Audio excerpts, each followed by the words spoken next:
জি, আপনাদের মতন দক্ষ নেতারা যখন এক মুখে এক কথা বলেন, আবার পরক্ষণেই কাজ দিয়ে যখন অন্য কিছু বোঝান না, তখন না আমরা সাধারণ জনগণরা খুব মানে ভ্যাবাচ্যাকা খেয়ে যায় যে আসলে বিশ্বাস করব আসলে কোনটাকে, হ্যাঁ? আপনারা বললেন, মানে আপনি বললেন আমির খসরু সাহেব, বিএনপির আমির খসরু সাহেব, উনি বললেন যে একদল ৭১কে বিক্রি করে বেঁচে খেয়েছে আর আরেক দল এখন ২৪কে মানে কি বলবো বিক্রি করছে, বা তো ২৪ নিয়েই চলছে, যেটাই মিনিং দাঁড়ায় আর কি, অর্থ দাঁড়ায়। তো আমির খসরু সাহেব, আপনাকে একটা জিনিস মনে করিয়ে দেবো কি, এই যে ২৪কে নিয়ে যারা মানে বেচা বিক্রির চেষ্টা করছে বা করে চলছে বা তোড়জোড় চালাচ্ছে, সেই মানুষগুলাকেই কিন্তু আপনারা দরজা খুলে ডাকছেন।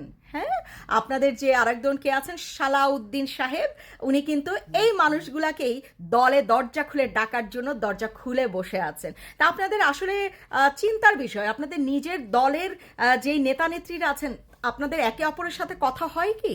আপনারা একে অপরের সাথে মত বিনিময় করেন কি? আপনারা একে অপরের সাথে কথা বলে একমতের হয়ে মন্তব্য প্রকাশ করেন কি জনগণের কাছে? আমার তো মনে হয় না। নইলে যেখানে সালাউদ্দিন সাহেব ২০২৪কে নিয়ে যারা বেচা বিক্রি করছে এবং যারা সামনের দিনও ২৪ নিয়েই মাতবরিতে এগিয়ে যাবে, তাদেরকে কিভাবে দরজা খুলে স্বাগত জানানোর জন্য বসে আছে? কেন আপনারা না বলেন অনেক বড় রাজনৈতিক দল, অনেক বড় রাজনৈতিক দলের কি খুব জরুরি ছিল এরকম ২৪কে বিক্রি করে খাওয়া, নিবন্ধন ছাড়া একটি রাজনৈতিক দলকে এত স্বাগত জানানো, এত তাদের কাঁধে নিয়ে চলা? আপনাদের সারাক্ষণ তাদের ডাইপার চেঞ্জ করতে হবে, ফিডার খাওয়াইতে ব্যস্ত থাকতে হবে, আপনারা দেশের কাজ কখন করবেন? তা আমার মনে হয় আমির খসরু সাহেব, আপনার সাথে মনে হয় সালাউদ্দিন সাহেবের বিশাল বড় একটা ফারাক আছে। আপনাদের নিজের দলের নেতা নেত্রীদের সাথেই মনে হয় না আপনাদের কোনো মতের মিল আছে। নইলে আপনি এক কথা বলেন, সালাউদ্দিন সাহেব আর এক কথা কেমনে বলেন? আর আপনাদের কথা শুনে আমরা সাধারণ জনগণই বা কি মনে করব, কি বুঝবো, তাই না? আমরাও তো পছন্দ করছি না।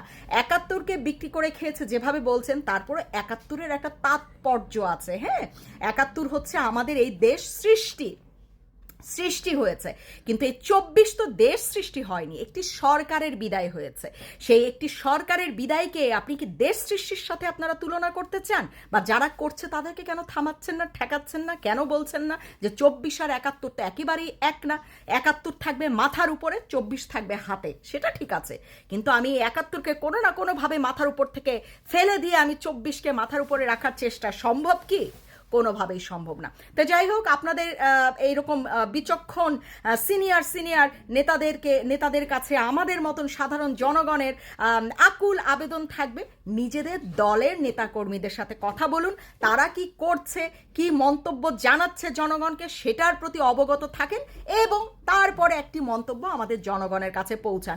নইলে আমরা জনগণরা ভীষণভাবে আসলে কি বলবো বোকাচোদা হয়ে গেছি যে আসলে কাকে বিশ্বাস করবো, কোন মন্তব্য সঠিক। কেউ ২৪কে কোলে নিয়ে ডাইপার পরাচ্ছে, ফিডার খাওয়ানোর চেষ্টা করার জন্য দরজা খুলে অপেক্ষা করছে, আবার কেউ হচ্ছে আপনার মতন মানুষ হচ্ছে ২৪ নিয়ে এরকম মন্তব্য করছেন। দুটাকে একসাথে যায় না। কিন্তু যাই হোক, আপনারা নিজেরা কথা বলে ঠিক করে দেন, আমাদেরকে জানাবেন যে আপনারা কি ২৪কে বিক্রি করার জন্য ২৪কে সাথে ডাকছেন, যে হ্যাঁ ৭১ বিক্রি করার সময় সাথে ছিলেন, যখন সুযোগ পেয়েছেন সাথে তো ছিলেন, কারণ আপনি সারাক্ষণ ৭১ আপনার নেতা ৭১ ঘোষক, স্বাধীনতার ঘোষক বলে বলে চিৎকার তো আপনারাও থামছেন না। তা বিক্রি কি আপনারা করছেন না? কেন এক দলের দোষ দিচ্ছেন যে এক দল বিক্রি করেছে?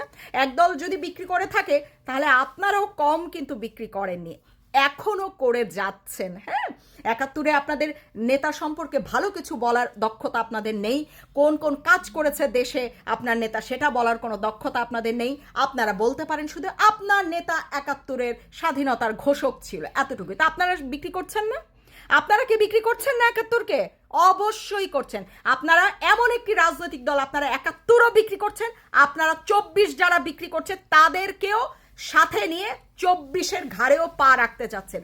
আপনারা দুইটা জিনিসই, দুইটা ভাবমূর্তি, দুইটা দেশের অবস্থানকেই আপনারা বিক্রি করার চেষ্টা করছেন। একটা ছিল আমাদের দেশের সৃষ্টি, আর একটা ছিল সরকার হটানো। দুইটিকেই আপনাদের মতন একটি রাজনৈতিক দল খুব কৌশলে ব্যবহার করার চেষ্টা করছেন। আপনারা হচ্ছেন সেই মতলবী রাজনৈতিক দল। বুঝাইতে পারছি? বুঝে নিয়েন।